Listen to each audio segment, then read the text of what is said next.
అందరికీ నమస్కారం. ఇవాళ మనతో పాటు ప్రముఖ ఆధ్యాత్మికవేత్త ఆస్ట్రోన్యూమరాలజిస్ట్ శ్రీమతి జయప్రద గారు మనతో ఉన్నారు. మేడంతో మాట్లాడదాం. మేడం నమస్తే. మేడం నమస్తే అమ్మా. శ్రీమాత్రి నమః. 2025 నూతన ఆంగ్ల సంవత్సరం, కొత్త సంవత్సరం వస్తుందంటే అందరికీ మాకు ఎలా ఉంటుందో తెలుసుకోవాలనే ఒక కోరిక అయితే ఉంటుంది. మరి 2025 వర్ష ఫలాలు ద్వాదశ రాశుల వారికి ఎలా ఉండబోతున్నాయి మేడం? తప్పకుండా. ముందు మీకు చూస్తున్న ప్రేక్షకులందరికీ నూతన సంవత్సర శుభాకాంక్షలు. సో అందరికీ బాగుండాలి, బాగుంటుంది అనుకుంటూ ముందుకు వెళ్ళాలి తప్ప మనం ఎలా ఉంటుంది అంటే ఇందులో ఏది ఉన్నదో అదే చెప్పాలి, ఉన్నదే చెప్పాలి తప్ప లేనిది చెప్పలేము. No sugar coating, nothing. అంతే, ఉండకూడదు. ఎందుకంటే అది తెలిస్తే కదా. ఇప్పుడు మన జ్యోతిష్యం అనేది ఏంటి, ఒక వెలుగు అంటే ఏంటి, మనం వెళ్ళే గమ్యంలో ఏవేవి ఉన్నాయి అనేది చెప్తూ జాగ్రత్తగా వెళ్ళాలంటే, ఒక హైవే మీద మనం డ్రైవ్ చేస్తూ ఉంటే కార్ని, సో అక్కడ మలుపు వస్తుంది, జాగ్రత్తగా ఉండండి, ఇక్కడ హారన్ ఇవ్వండి అని చెప్తూ ఆ సిగ్నల్స్ మనకు పెడుతుంటారు వాళ్ళు. సో అది ఎందుకు అంటే డ్రైవ్ చేసే వాళ్ళు సేఫ్గా రీచ్ అవ్వడానికి, ఆ గమ్యం వెళ్ళడానికి మనకు పెట్టే హెడ్లైన్స్ లాగా వాళ్ళు హెడ్స్ మనకు పెడుతుంటారు. అలాగా జ్యోతిష్యం కూడా ఏంటంటే సైన్స్ అనేది ఏంటంటే ఇది ఏ పని ఎలా చేయాలి, ఎప్పుడు చేయాలి అనేది ఇంపార్టెంట్ అనమాట. సో ఈ సంవత్సరంలో తెలుసుకోవాలనుకునే అందరూ ఏంటంటే సంవత్సర వర్ష ఫలితాలు అన్నది ఏంటంటే ఉగాది నుంచి తెలుసుకునేవాళ్ళం. సో ఉగాది నుంచి ఎందుకు తెలుసుకున్నాం అంటే చెప్పే పంచాంగ శ్రవణం ఎవరైతే చెప్తున్నారో వాళ్ళు ఒక దేవాలయంలో కూర్చొని ఒక మంత్రశక్తితో జపము చేసుకొని వాళ్ళ ఆ నోటితో చెప్తూ ఉంటే ఎవరికైనా ఫలితాలు మంచిగా వచ్చేస్తుండేవి.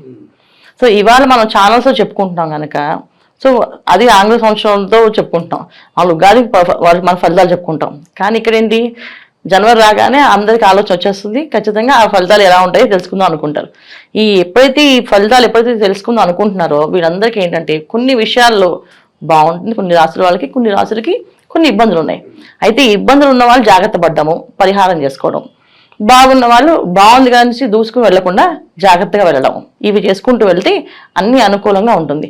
అయితే ఏ రాశుల వాళ్ళకి బాగుంది, ఏ రాశుల వాళ్ళు బాగాలేదని మనం చెప్పుకుందాం. మేడం 2025లో ఓవరాల్ గా మిథున రాశి వారికి ఎలాంటి ఫలితాలు ఉండబోతున్నాయి, గ్రహస్థితి ఎలా ఉంది, ఎలాంటి రెమెడీస్ చేసుకుంటే బాగుంటుంది అంటారు? తప్పకుండా మిథున రాశి వాళ్ళకి ఈ సంవత్సరం బాగుండాలి అనుకుంటూ ముందుకు వెళ్ళాలి. ఎందుకంటే మిథున రాశి వాళ్ళకి గ్రహస్థితి అంత అనుకూలంగా అయితే అనిపించట్లేదు. ఉండే ఇబ్బందులు, వాళ్ళకుండే ఆలోచన విధానం అన్నిటికీ కూడా ప్రతిదీ మార్పే. అంటే మేము ఇలా ఉండేవాళ్ళం కాదు, మేము ఇలా చేసేవాళ్ళం కాదు, కానీ మాకు ఎందుకు ఇలా అవుతుంది అనే సొంత ఆలోచన వాళ్ళకి మైండ్లోంచి వస్తుంది అనమాట. చాలామంది ఏంటంటే వాళ్ళ పని వాళ్ళు చేసుకుంటూ వెళ్ళిపోయే వాళ్ళు అంతా ఈ రాశి వాళ్ళు. జనరల్ మిథున రాశి వాళ్ళు అంటే ఏంటంటే ఏ విషయాలు పెద్దగా మైండ్లో పెట్టుకోరు, ఎక్కువ టెన్షన్ పెట్టుకోరు, లైఫ్ ఎలా వెళ్తే అలా వెళ్తుంది కదా అని అనుకునే మనస్తత్వం ఉన్న వాళ్ళే మ్యాక్సిమం వీళ్ళంతా అలాగే ఉంటారు. ఎందుకంటే అంత డీప్గా ఆలోచించి బాధపడి మనం ఏం చేస్తాం, సాధించేది ఏముంది ఇందులో, మనం ఏం చేయలేం, మన చేతుల్లో ఏం లేదు, అంత భగవంతుడి చేతుల్లో అని అనుకుని వీళ్ళు ఎక్కువగా అనుకుంటుంటారు. సో అలాంటి వీళ్ళకి ఈ సంవత్సరం కూడా అలాగే అనుకుంటూ ముందుకెళ్తే బ్రహ్మాండం. ఎందుకంటే వీళ్ళకుండే నవమ స్థానంలో శని భగవానుడు అంత యోగ్యంగా లేరు. ఎందుకంటే భాగ్యస్థానంలో శని భగవాన్ పాపగ్రహాలు ఉన్నప్పుడు ఏమవుతుంది అంటే కుంభరాశి ఆయన ప్లేస్ అయినప్పటికీ కూడా, అంటే రాశాధిపతి శని భగవానుడు కుంభరాశిలో ఉంటే మంచి ఫలితాలే వస్తాయి కదా అని చాలా మంది అనుకుంటారు.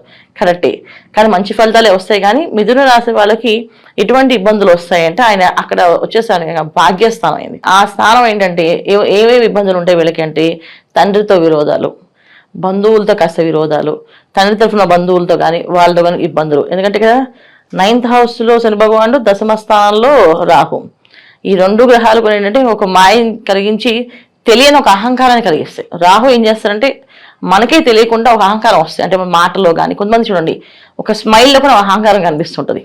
అంటే అది వాళ్ళు జనరల్గా అలా అహంకారం అనిపించదు, వాళ్ళు మామూలుగా స్మైల్ ఇచ్చి ఉండొచ్చు, కానీ చూసే వాళ్ళకి అది అహంకారమైన స్మైల్ అనిపించేటట్టుగా అని చెప్పించేది ఏంటంటే రాహు ఒక ప్రభావం అనమాట.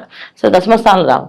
కానీ ఇదంతా గ్రహస్థితి ఇలా ఉన్నప్పటికీ గురువు అయినా మంచి ఫలితాలు ఇస్తారంటే అతను కూడా మంచి ఫలితాలు ఇవ్వట్లేదు. దీనివల్ల ఏంటంటే డబ్బు అనేది ఆగిపోవడము. ఎందుకంటే గురువు గ్రహం అనేది అనుకూలంగా ఉంటే ధనం అనేది ఆటోమేటిక్గా వస్తుంది. ఎందుకంటే జాతకంలో అందరూ కూడా ఏం చేస్తామంటే గురువు ఎక్కువ ఉన్నారు, గురుబలం ఉంది ఈ జాతకానికి, గురుబలం ఉంటే చాలు, ఆయన ఒక్కరు ఉంటే మొత్తం అన్ని కూడా ఏదో ఒకటి చేసి రాకొస్తారు. ఎందుకంటే ఆయన చూసే చూపు, వీక్షణ అన్ని కూడా మనకి మంచి ఫలితాలు వస్తాయి. ఆయన ఎటు చూసినా ఎక్కడ చూసినా ఒక మంచి ఫలితమే వస్తుంది. కనుక ఆయన ఉండే స్థానం నుంచి ఎక్కడెక్కడ చూస్తున్నారు, వీటిలో వీళ్ళు యోగిస్తారు, వీళ్ళకి బాగుంటుంది, ఇప్పటి నుంచి బాగుంటుంది, తర్వాత నుంచి బాగుంటుంది అని చెప్పడానికి జాతకంలో ఒక గురుబలం ఉంటాయి. సో గోచారంలో వచ్చినప్పటికి ఏమైందంటే ఇక్కడ ఆయన బలం చాలా తక్కువగా ఉంది. దానివల్ల ఏంటంటే చూడ్డానికి అన్ని బాగున్నప్పటికీ కొన్న ఇబ్బందులు, అవమానాలు, ఆటంకాలు, కష్టాలు పడాల్సి వస్తుంది. కాస్త ఇబ్బంది పడవలసి ఉంది. అయితే ఏంటంటే ఏదైనా మార్పు వస్తుంది అని అనుకుంటే మార్పు అనేది కాస్త మే తర్వాత కాస్తంత గురువు మిథున రాశిలోకి వెళ్ళడం, సో దాంట్లో వెళ్ళడం తర్వాత పోనీ ఆ తర్వాత మార్పు వస్తుంది అంటే ఇక్కడ ఏమైంది, మళ్ళీ నువ్వు గురువు మిథున రాశిలోకి వెళ్ళినప్పటికీ కొన్నా మళ్ళీ శని రాహులు ఇద్దరు ప్లేసులు మారుతున్నారు అంతే. సో అదేదో స్వామి చెప్పినట్టుగా మనం వెళ్ళి కష్టపడి ఆ కర్త ఒకటి దెబ్బ ఏంటి, ఈ కర్త ఒకటి దెబ్బ ఏంటంటే అదో కర్ర ఒక దెబ్బ, అదో రాహుదో అది శని భగవాన్ గట్టిగా దెబ్బ కొడితే రాహు ఇంకొంచెం గట్టిగా దెబ్బ కొడతారు. సో దెబ్బల మీద దెబ్బలు పడే అవకాశం ఎక్కువగా ఈ శని రాహుల వల్ల కలిసే ఇబ్బంది ఉంది. సో తీసుకోవాల్సిన జాగ్రత్తలు, నియమాలు ఏంటంటే మన చేతుల్లో చక్కగా ఏం చేయాలంటే క్రమశిక్షణతో మనం ఉంటే మన ఏమి చేయరు. అంటే కష్టాలు ఉన్నాయి వచ్చేస్తాయంటే ఏం కాదు.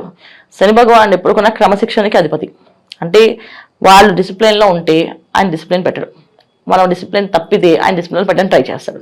సో దానికి చేయాల్సిన పరిహారం ఏంటి, వీళ్ళు మిథున రాశి వాళ్ళు చక్కగా సూర్యోదయం పూర్వం నిద్ర లేవడం, సూర్య భగవాన్కి నమస్కారం చేయడము, పొద్దున్నే ఏ పని చేయాలన్నా ఎర్లీ అవర్స్లో లేచి అప్పుడు ఆలోచించి పనులు చేయడము, ఏ పనైనా ఏదైనా అవసరం అయితే వాళ్ళ చేతితో వాళ్ళు చేసుకోవాలి. అంటే ఇప్పుడు చాలా మంది ఏంటంటే ఇంట్లో పిల్లవాడు ఏం కష్టపడతారు అని చెప్పి తల్లిదండ్రులు కాఫీలు ఇవ్వడం, మంచినీళ్ళు ఇవ్వడం, అందరూ భోజనం వడ్డించడం, అలా కాకుండా వీళ్ళు వెళ్ళి తెచ్చుకోవడం, మంచినీళ్ళు తెచ్చుకోవడం, చిన్న చిన్న సింపుల్ పనులే, ఇంట్లో చిన్న చిన్న పనులే, కాస్త మార్నింగ్ లేచి ఇల్లంతా శుభ్రం చేసిన ఇవన్నీ కొన్ని ఏంటంటే శని భగవాన్ ఒక అనుగ్రహం పొందుతాం. అంటే ఇంట్లో పని చేస్తా అవుతుందా అంటే ఖచ్చితంగా. ఇప్పుడు చాలా మంది మన ఇంట్లో పనిచేసే సర్వెంట్స్ వాళ్ళు ఏ ఫలితాలు చూసుకోరు కదా. ఎందుకు చూసుకోరు, వాళ్ళు ఎర్లీ అవర్స్ లేచి ఇళ్ళకి వచ్చి పనులు చేస్తారు, మొత్తం ఆ ఇల్లు శుభ్రం చేయడం, ఆ ఇంట్లో ఉన్న పనులన్నీ నీట్గా చేయడం, టాయిలెట్స్ నీట్గా క్లీన్ చేయడం, ఇవన్నీ చేసి వెళ్తుంటారు. సో అందుకే వాళ్ళకి కష్టం అనేది రాదు. వాళ్ళకి ఒకరు వచ్చినా వాళ్ళందరూ ఒకటిగా ఉండి వాళ్ళు వాటాలు వేసుకుని ఆ డబ్బు ఇచ్చుకుని వాళ్ళు ఆ కష్టం తీర్చుకుంటారు, మళ్ళీ ఆ డబ్బు మళ్ళీ అందరూ పంచుకుంటారు. ఇది వాళ్ళకు ఉండే పద్ధతి. ఎందుకు వాళ్ళకి ఆ కష్టాలు రా, వాళ్ళకి రాశిఫలాలు వాళ్ళకి అక్కలేదు గ్రహస్థితి అంటే అసలు వాళ్ళకి ఏమీ తెలియదు. ఎందుకు అంటే వాళ్ళు శుభ్రం చేస్తూనే ఉంటారు పొద్దున్న లేచి. సో ఆ శుభ్రం చేయడం వల్లే వాళ్ళకి అన్ని అనుకూలంగా జరుగుతున్నాయి. సో అలాగా శని భగవాన్ ఒక అనుగ్రహం కావాలంటే పొద్దున్నే వాకింగ్ చేసిన, జాగింగ్ చేసిన, లేదు స్నానం చేసి గుడికి వెళ్ళి 100 ప్రదక్షిణాలు చేసిన మంచి ఫలితాలు వస్తాయి. చాలా మంది వీసా కావాలన్నా ఆ దేవుడి దగ్గర 100 ప్రదక్షిణాలు చేయమని 100 ప్రదక్షిణాలు చేస్తే దేవుడికి ఏమొస్తుంది, ఇది రాదు కదా మనకే. ఎందుకంటే మన కర్మ అక్కడ పరిపక్వత అవుతుంది ఆ ప్రదక్షిణ చేయడం వల్ల. సో ఆలోచనలు 50 ప్రదక్షిణాలు చేసినా దేవుడి మీద గుర్తురారు, 70 చేసినప్పుడు కొంచెం గుర్తు వస్తాడు, 90 చేసినప్పుడు దేవుడా ఇంకెప్పుడవుతా చేస్తుంటాం. లాస్ట్ 10 ప్రదక్షిణాలు అప్పుడు దేవుడు మన మనసులోంచి ఒక ఉత్సాహం, ఆనందం అయిపోతుంది ప్రదక్షిణాలు అని చెప్పేసి. అందుకే 108 చేయమని చెప్పేవాళ్ళు.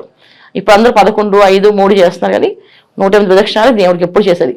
ఇలా చేసుకుంటూ వెళ్తే శని భగవాన్ ఒక అనుగ్రహం మన మీద పొందుతుంది. సో మిథున రాశి వాళ్ళు ఏంటంటే ఈ సంవత్సరం తీర్థయాత్రకు వెళ్ళినా, క్షేత్రానికి వెళ్ళినా, ఎక్కడికి వెళ్ళినా వాళ్ళంతటి వాళ్ళు చేసుకుంటూ ప్రదక్షిణాలు చేసుకోవడం, దర్శనం చేసుకోవడం చేస్తే మంచిది. విఐపీలు, బ్రేక్ దర్శనాలు అలాంటివి కాకుండా కష్టపడి ఏడుకొండలు ఎక్కచ్చు, కష్టపడి అరుణాచలం గిరి ప్రదక్షిణ చేయొచ్చు. ఇలా చేసుకుంటూ వెళ్తే మంచి ఫలితాలే, సత్ఫలితాలే వస్తున్నాయి మిథున రాశి వాళ్ళకి.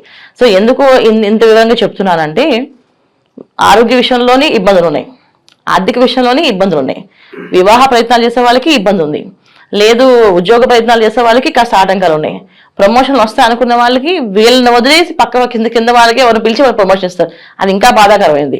కాస్తంత అవమానాలు, సో కాస్త ఇబ్బందులు, ఇవన్నీ కనిపిస్తున్నాయి. కనుక ఎవరికి బాగుంది అని చెప్పుకోవాలి, ఎవరికి కావాలి, ఎవరికి బాగుండాలని ఉంటే వాళ్ళు హ్యాపీగా భగవంతుడి నామస్మరణ చేస్తూ ఏ క్షేత్రానికి వెళ్ళి ఆయన మాకు ఇది కావాలి స్వామిని కోరుకుంటే ఆయన తీరుస్తాడు. ఈ సంవత్సరం అంతా వీళ్ళు చేయాల్సింది ఏంటంటే ప్రదక్షిణాలు, భగవంతుడి ధ్యానం, ఏదన్నా దానాలు చేయాలనుకుంటే అలాంటి వస్తువులు చేస్తే బాగుంటుంది మేడం. దానం అంటే ఈ సంవత్సరం వీళ్ళు బాగా పేదవాళ్ళు ఉన్న వాళ్ళకి కాస్త ఆహారం పెట్టడము, ఆకలితో ఉన్న వాళ్ళు ఎవరైనా ఉంటే ఆహారం పెట్టడము, తర్వాత వస్త్రాలు దానం చేయడము, చలితో ఉండే వాళ్ళు దుప్పట్లు అవి కప్పడం. ఇప్పుడు జనవరి పండుగ కొంచెం చల్లు ఉంటాయి అందరికి, ఆ చల్లు కాస్త దుప్పట్లు ఇవి పంచడం కానీ, రగ్గులు ఇవ్వడం కానీ చేయొచ్చు. లేకపోతే ఇంకా చేయాలనుకుంటే మంచిగా ఇప్పుడు వచ్చే సమ్మర్ ఎండాకాలంలో మంచినీళ్ళు చక్కగా పెట్టివ్వడం, మజ్జిగలు, కూల్ డ్రింక్స్. చాలామంది తీర్థయాత్ర మనం కార్లో వెళ్తూ ఉంటుంటే నడుస్తూ వెళ్తుంటారు కొన్ని గుళ్ళకి. వాళ్ళు మొత్తం తిరుపతి క్షేత్రానికి చాలాసార్లు చూసారన్నమాట. వెళ్తూ ఉంటే ఎక్కడి నుంచో నడుచుకొని వస్తారు. వాళ్ళు ముఖ్యం ఏంటంటే తిరుమల వెంకటేశ్వర స్వామిని నడుచుకుంటూ వెళ్ళి దర్శనం చేసుకుంటాం అని, అంటే వాళ్ళ ఊరు నుంచి నడుచుకుంటూ వస్తుంటారు. అలా ఎవరైనా మనకి తీర్థయాత్రికులు కనిపిస్తే అక్కడ కారు ఆపి వాళ్ళ చల్లని పదార్థాలు అంటే మంచినీళ్ళు, కూల్ డ్రింక్స్ అలాంటివి ఇస్తే కూడా మనకు పుణ్యం వస్తుంది. సో ఎప్పుడైనా కారులో వెళ్తున్నాం, ఎక్కడైనా తీర్థయాత్రలకు వెళ్తున్నాం అంటే కారులో కాస్త కూల్ డ్రింక్స్ లాంటివి, మంచినీళ్ళు లాంటివి పెట్టుకొని దారి పొడుగునా ఎవరైనా కనిపిస్తే పాపం అలసిపోయి వాళ్ళు నడుస్తున్న వాళ్ళకి ఇలా ఇస్తే కూడా మంచి ఫలితాలు ఉంటాయి. సో మిథున రాశి వాళ్ళు ఈ సంవత్సరం అంతా ఎంత భక్తిగా వాళ్ళు శ్రద్ధగా చేసుకుంటారో, బాధ్యతగా ఉంటారో వాళ్ళకి అంత బాగుంటుంది. సో బాధ్యత మర్చిపోయినా, భక్తి లేకపోయినా, మా ఇష్టం మా ప్రకారం ఉంటామన్నా కాస్త వాళ్ళు క్రమశిక్షణ పెట్టేస్తారు. మనం ఏం చెప్పకలే, వాళ్ళే చేసేస్తారు అన్నీను. అది ఈ సంవత్సరం మిథున రాశి వాళ్ళు తీసుకోవాల్సిన జాగ్రత్తలు, పరిహారాలు. 2025లో ఓవరాల్గా మిథున రాశి వారికి ఎలాంటి ఫలితాలు ఉంటాయి, అలాగే పరిష్కార మార్గాలు తెలియజేసినందుకు ధన్యవాదాలు. నమస్తే అమ్మా. శ్రీమాత్రే నమః.